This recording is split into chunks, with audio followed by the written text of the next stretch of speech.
If you're starting a market garden with a limited amount of land, then one of the strategies you can use to choose the best crops to grow is choosing crops that have a short days to maturity. More on that coming up. Welcome to Modern Grower and hello growers. I'm Diego, D-I-E-G-O, and for the past 10 years I've interviewed hundreds and hundreds of farmers on my various farm-based podcasts like Farm Small, Farm Smart. I've learned a ton from them over the years, and I'm going to share what I've learned from them with you in this video series here on YouTube. My goal isn't to teach you how to farm, it's to teach you about the business of farming from what I've learned from people successfully doing it. And today we're building out and we're building off of some of the knowledge that came from urban farmer Curtis Stone. Because in his book, The Urban Farmer, he talked about this idea of a crop value rating system. There's different criterion you should think about when you want to select a crop to grow in a market garden. And he called that the crop value rating system. So I'm expanding on that system that Curtis really formalized. He didn't invent it. I think this is a lot of farmers have used these strategies to choose crops all along, but he gave it a name. He put it in a nice little container called the CVR. And I'm going to take his little container, open it up, pull out all the pieces, and we're going to try and expand out all the pieces and really teach you about this idea of choosing the right crops for a market garden.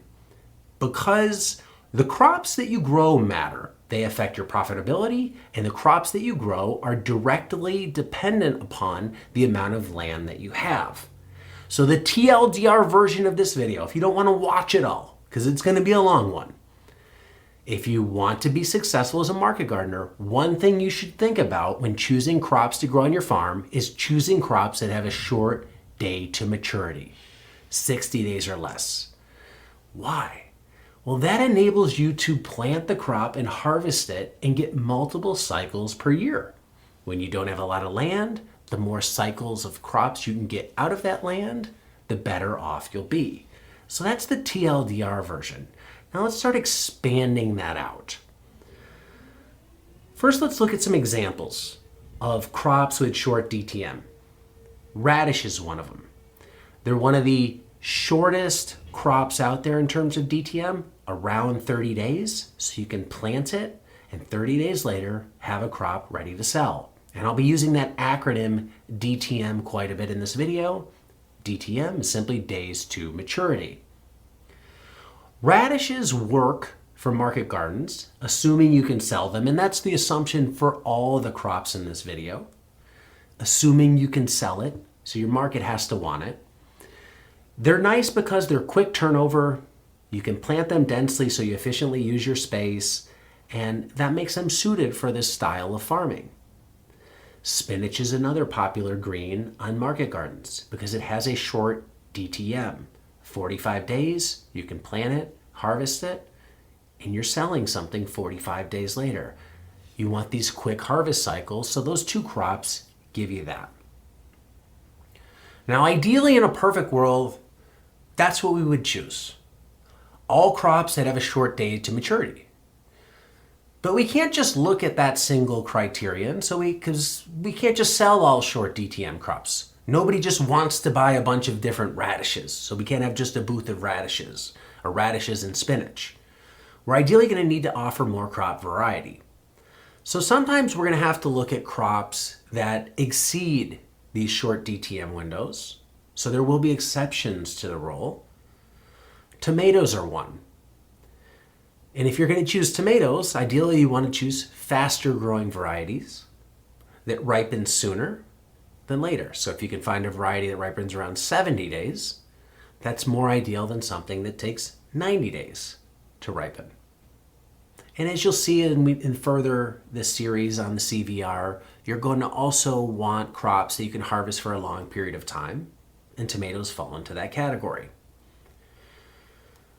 So if a crop does go outside of our 60-day window, because that's what we're looking for, When you flip through the seed catalog, what do I want to grow as a market gardener? What do I think my market would like? I think they would like carrots and beets and radishes and salad mix and tomatoes and cucumbers. Well, I might find varieties that have short DTMs and varieties that have long DTMs, like in the tomato example. If all else is equal, if they grow equally well in your conditions, if taste, if the market acceptance of those varieties is no different, choose the varieties that grow faster. Faster growth enables you to grow more crops per year. That's more to sell. That leads to more profits on your farm. The common theme in this video and all the videos will be when you farm as a market gardener, you're constrained by your land. And even though you might have a bunch of land where you live and you could just say, well, I could farm more, well, then you're labor constrained. More land means more labor to farm it, and there's trade-offs. So really, you're trying to get the most out of a small piece of land.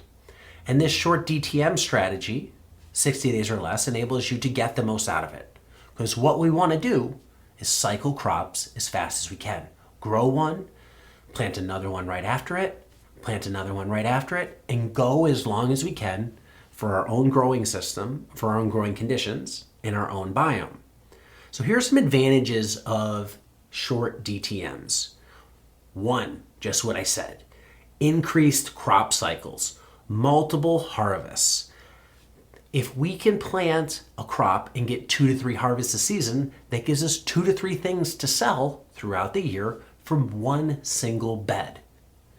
If we compared that to a long season crop, like corn, we might only get 1 crop to harvest out of that single bed over the course of the season.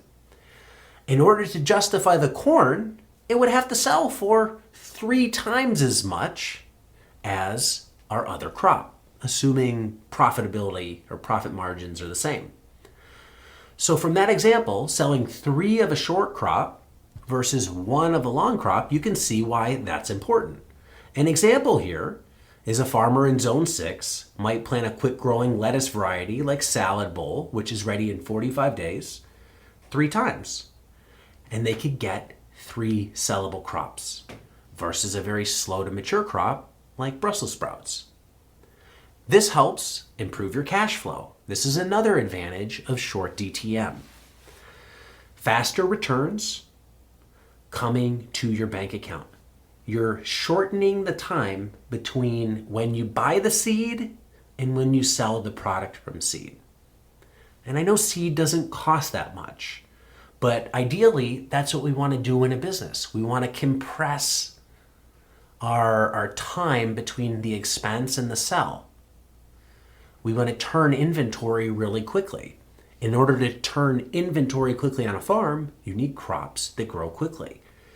So these fast return crops enable us to improve our cash flow. French breakfast radishes, ready in 25 days. They can be ready for a market every single month, providing constant cash flow. This also enables us to predict cash flow and give us a reliable way to plan our crops out for the season. If I have short DTMs or shorter DTMs, I can start mapping out my farm.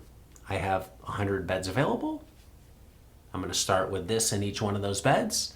After 30 days of radish in this bed, that comes out, maybe I put salad mix in. And then salad mix, when that's harvested out, I put radish in that bed. And I can really start to plan out my season. There's some risk mitigation with short DTM. The longer it's in the field, the more chance there is of something out in nature getting it. Weather, disease, pests, the kids in the neighborhood, who knows? Your crazy ex that comes by in the middle of the night and wants to scythe everything down. This helps by shortening days of maturity. There's just less risk. Okay? You're out in a lightning storm, the less you're out there, the less risk you are of getting hit by lightning. Market adaptability. You can change to market preferences. If you notice that one crop is really flying off your booth week to week, you can grow more of it. That's troublesome if I have a crop that's not ready for another 80 or 90 days. If it's a crop that I can have ready in 30 days, I can get that crop ramped up much quicker. I can build inventory levels that much quicker. So that's another advantage of a short DTM crop, is being able to adapt to market demand. You can extend the growing season. There might be windows of the year where you have the shoulder seasons. That's early in the spring and that's later in the fall. And in those times, you could have warmer falls, you could have colder falls, you could have frosts that are all irregular, that type of thing. If you have a warmer stretch, you might have time to sneak another crop in. Well, you're not going to sneak another tomato crop in New York if you plant it in September. But you might be able to sneak another radish crop in.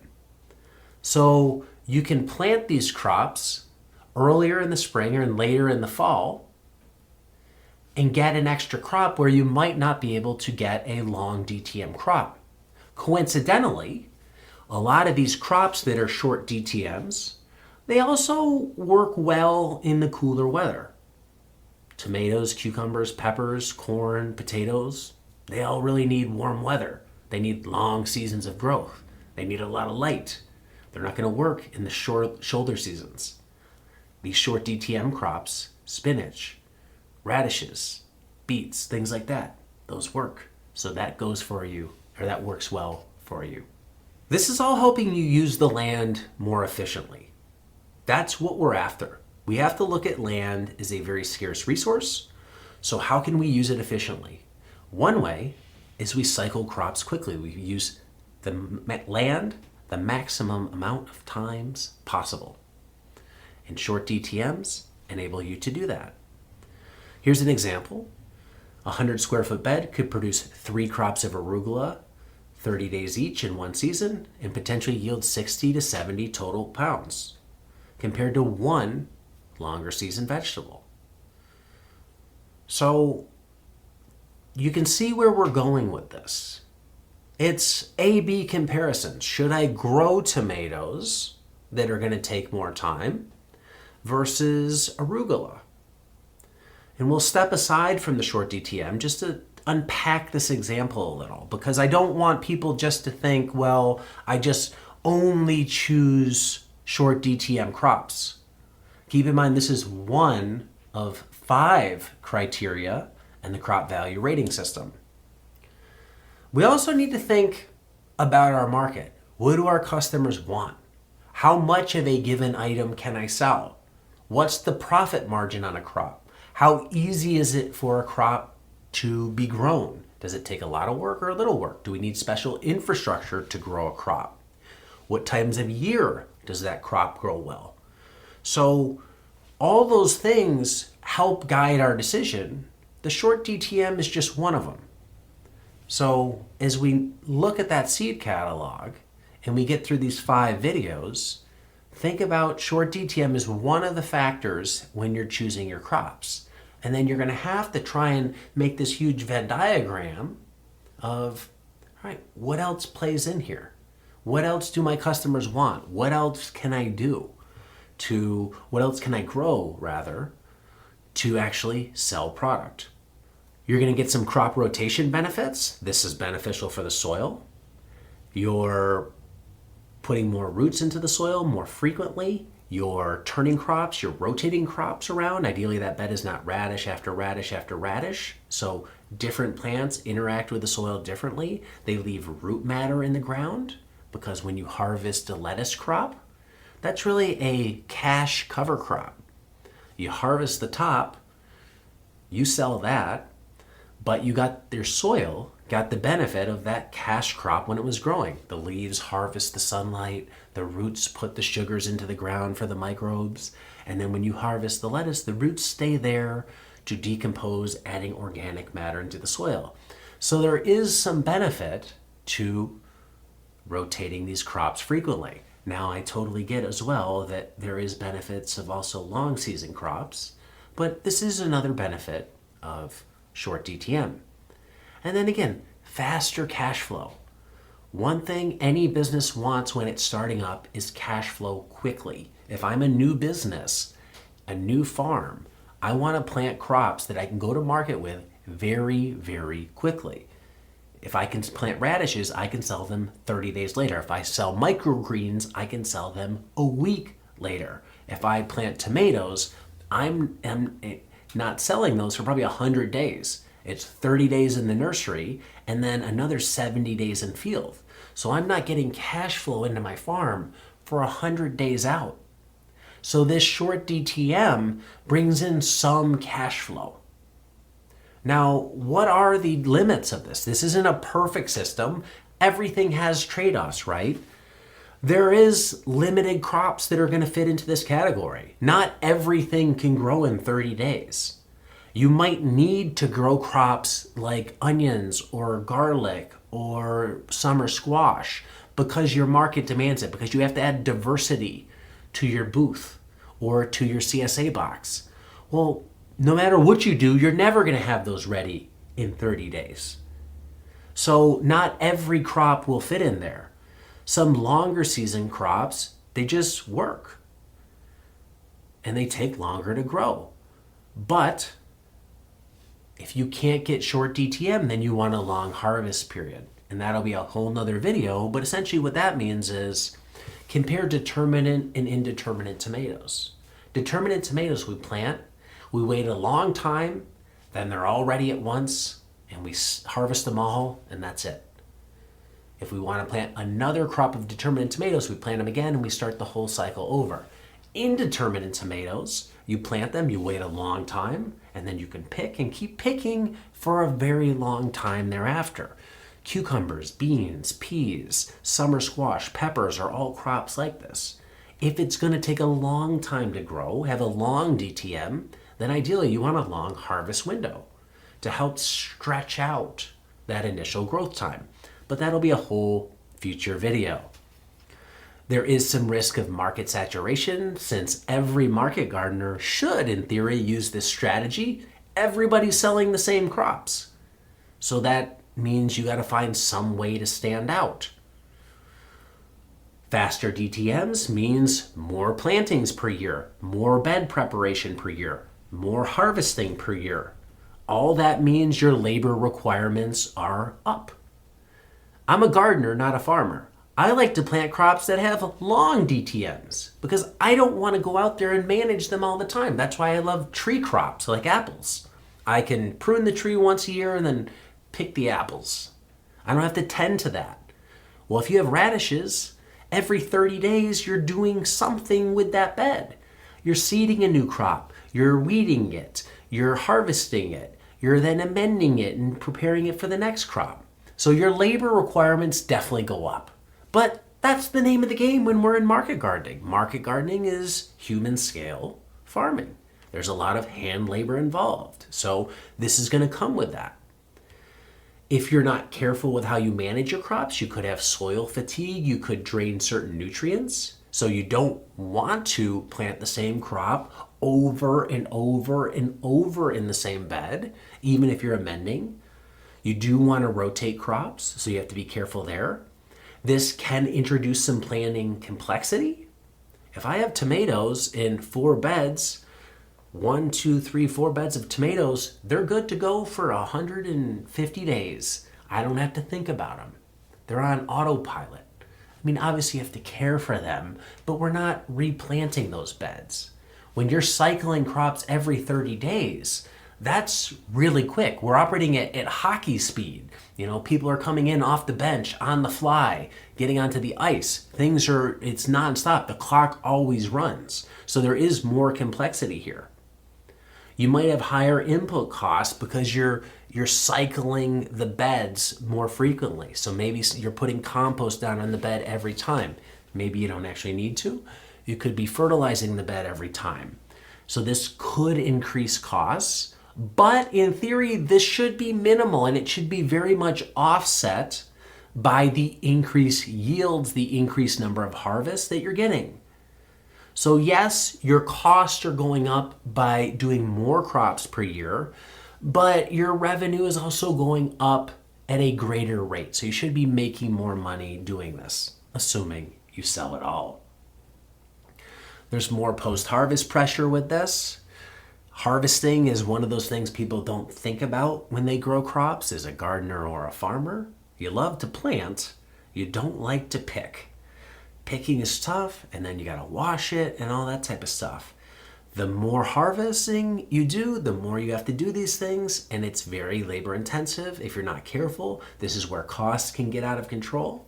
Once you harvest those crops, you have to have somewhere to store them, a walk-in cooler or some sort of cold storage. So there is some, again, additional complexity with this. But this strategy of short DTM has significant advantages for small-scale farmers in terms of boosting cash flow. It brings in cash quicker. It gives you a way to get more cash flow off a given period of land. No, you can't sell all fast-growing crops, at least most people can't, but you should definitely consider growing a lot of fast-growing crops when you plan out your crop plan for the year. This is criterion 1 of the crop value rating system. In the next video, I'll talk about the next criterion, which is high yield per square foot, and we'll go through the whole series talking about all 5. In the perfect world, once you've heard all these, when you evaluate your crops, every crop gets 1 point when it checks one of the 5 boxes. The higher a crop scores to 5, the better it is in theory for your farm. Obviously, local conditions, real world conditions play a factor.